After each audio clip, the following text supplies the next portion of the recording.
Você conhece o Credo Apostólico?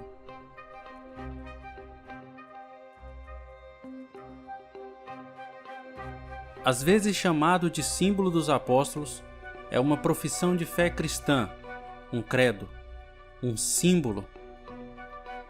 Creio em Deus Pai Todo-Poderoso, Criador do céu e da terra. Creio em Jesus Cristo, seu único Filho, nosso Senhor, o qual foi concebido por obra do Espírito Santo, nasceu da Virgem Maria, padeceu sob o poder de Pôncio Pilatos, foi crucificado, morto e sepultado. Ressurgiu dos mortos ao terceiro dia, subiu ao céu, está assentado à direita de Deus, Pai Todo-Poderoso, donde há de vir para julgar os vivos e os mortos. Creio no Espírito Santo, na Santa Igreja Universal, na comunhão dos santos, na remissão dos pecados, na ressurreição do corpo, na vida eterna. Amém. Algumas pessoas dizem que o credo apostólico não pode ser citado ou recitado na igreja evangélica por ser invenção da igreja católica. Mas será que isso tem procedência? Será que isso é realmente verdade? Será que podemos aprender algo com o credo apostólico? E ele pode ser usado como uma legítima expressão de nossa fé? Esse vídeo é para falar sobre sua história e desmistificar alguns pontos acreditados falsamente por aí. Então fica conosco nesse vídeo e não perde nada. Não se esqueça de curtir e compartilhar. Vamos ao vídeo.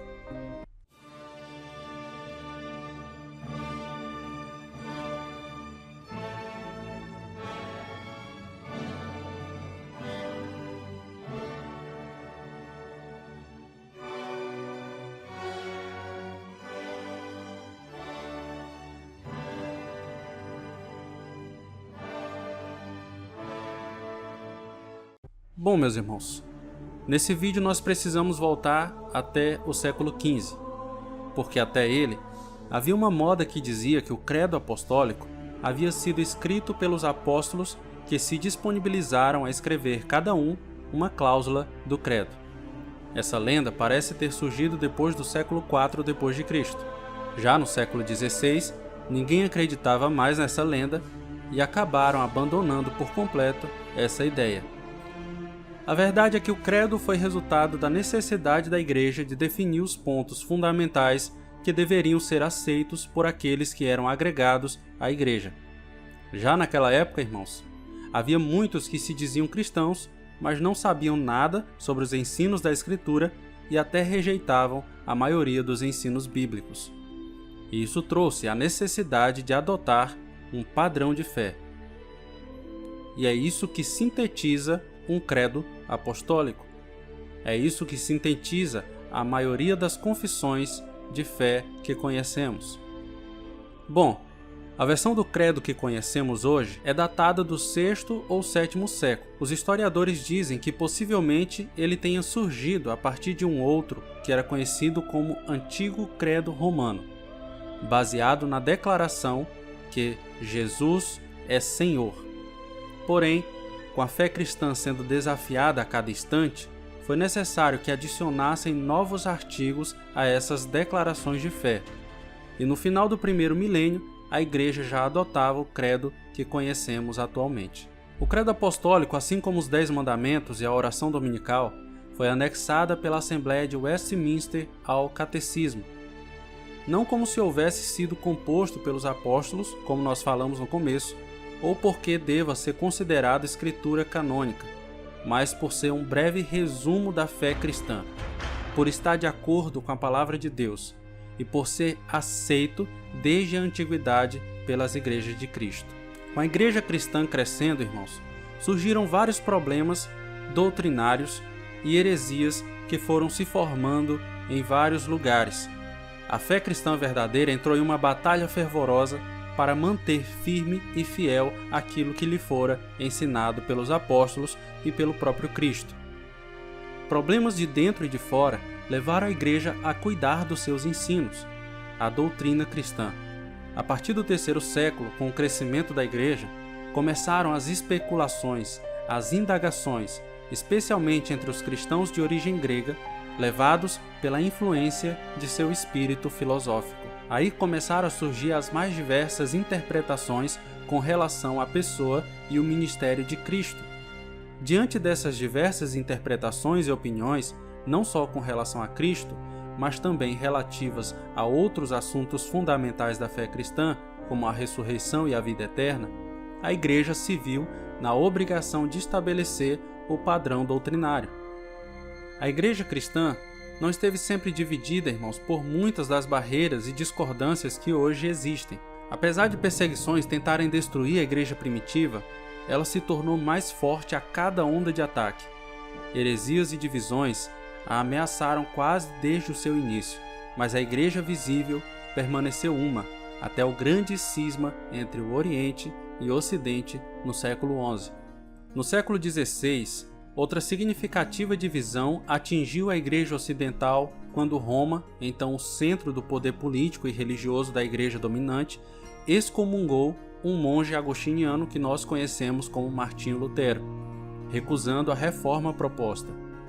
No Concílio de Trento, Roma fechou oficialmente as portas para as contribuições teológicas dos reformadores, os quais se esforçavam por atingir falhas graves que haviam sido desenvolvidas ao longo dos séculos anteriores. O texto de John Armstrong, adaptado de Um Mistério Católico pela editora Cultura Cristã, diz que muitos católicos conhecem bem esse credo e se espantam ao descobrir que os protestantes também o conhecem. Da mesma forma, alguns protestantes se surpreendem quando ouvem um companheiro evangélico recitá-lo. Quase sempre, os evangélicos ficam até mesmo mais surpresos ao descobrirem que existe um credo antigo, muito mais do que um documento misterioso e abstrato. É uma viva e vibrante profissão das verdades essenciais cridas por todos os cristãos ao longo dos séculos. O credo apostólico expressa as verdades vitais e fundamentais confessadas pelos crentes muito antes da ruptura da Igreja visível no século XI e XVI. Mas é necessário nós observarmos, irmãos, que nem tudo aquilo que precisa ser professado pelos modernos cristãos está contido nele. John Armstrong diz que, por exemplo, a graça de Deus na salvação não está contido no credo apostólico. Também não há nele referência alguma sobre a autoridade das Escrituras. Não obstante tudo isso, ele é um bom começo, um ponto de partida para todas as confissões históricas que são sim importantes para a igreja atual, que tem se tornado tão pouca confessional como era antigamente. John Armstrong ainda continua dizendo: a confiança viva em Cristo requer uma fé cristã alicerçada tanto na história quanto na experiência presente. A verdadeira confissão não pode existir sem um Novo Testamento, e esse exige que confessemos nossa fidelidade a Cristo, tanto a sua pessoa como a sua obra. Todos aqueles que confessam seu amor a Cristo precisam compreender isso. A verdade, irmãos, é que nós precisamos partir do ponto que todos nós acreditamos em Deus. Os demônios acreditam, os ateus acreditam. O texto de Romanos 1, versículo 18 ao 21, nos faz claramente ver isso. E claro, os cristãos acreditam. Os credos cristãos históricos são simplesmente declarações condensadas sobre o que a Igreja Universal acreditou e continua a acreditar sobre Deus. Não são resumos inspirados pelo Espírito ou exaustivos, mas refletem a linguagem e a teologia das Escrituras. Representam um consenso histórico e encapsulam os fundamentos da fé cristã. Eles são o esforço da Igreja para articular de forma concisa e coerente o que Deus nos revelou em Cristo por meio da Bíblia. Nenhum cristão, se um amigo lhe perguntar o que a Bíblia ensina, simplesmente começará a ler em voz alta Gênesis 1:1 e não parará até chegar em Apocalipse 22:21. Em vez disso, quando questionado por amigos sobre o que a Bíblia ensina, todos nós tentamos oferecer uma síntese, um resumo do que a Bíblia diz, e à medida que passamos do texto bíblico para a declaração teológica, oferecemos o que é, em termos de conteúdo, algo semelhante a um credo ou uma confissão. Assim, os credos são espelhos teológicos da doutrina fundamental da Bíblia. Da mesma forma, eles são o produto de muitos séculos de estudos da Bíblia por um grande grupo de crentes. É como se eles fossem, irmãos, uma espécie de mapa espiritual do ensino da Bíblia, já elaborado e provado por outros antes de nós. Eles fornecem um rascunho conciso da história cristã e visão da realidade, sendo instrumentos que podem definir ao mesmo tempo a comunidade de fé e desafiar histórias alternativas e visões da realidade. Imagine que você esteja com muita sede, mas não há água por perto, e você veja um poço cavado e pronto para que você possa beber dele. É exatamente isso. A igreja não precisa cavar novos poços se outros já nos ajudaram anteriormente cavando esses poços e nos mostrando a água límpida e boa para o nosso consumo. É assim que nós podemos sintetizar a importância dos credos e confissões anteriormente feitos por muitos dos nossos irmãos que reformaram a igreja ou que ajudaram a sintetizar a fé cristã. Portanto, por essas razões e muito mais, os credos são úteis, confiáveis e até mesmo verdades autorizadas que todo cristão deveria saber e ser capaz de dizer de coração. Em nossa era cada vez mais anticonfessional, com suas muitas igrejas sem credos, esses documentos antigos, mas atemporais, são essenciais para a estabilidade e o crescimento espiritual do cristianismo. Enquanto o mundo pós-moderno recusa a verdade religiosa como implausível e desagradável, nós nos orgulhamos de Cristo como Deus de Deus, que para a nossa salvação desceu do céu. Que Deus abençoe todos vocês e até o próximo vídeo.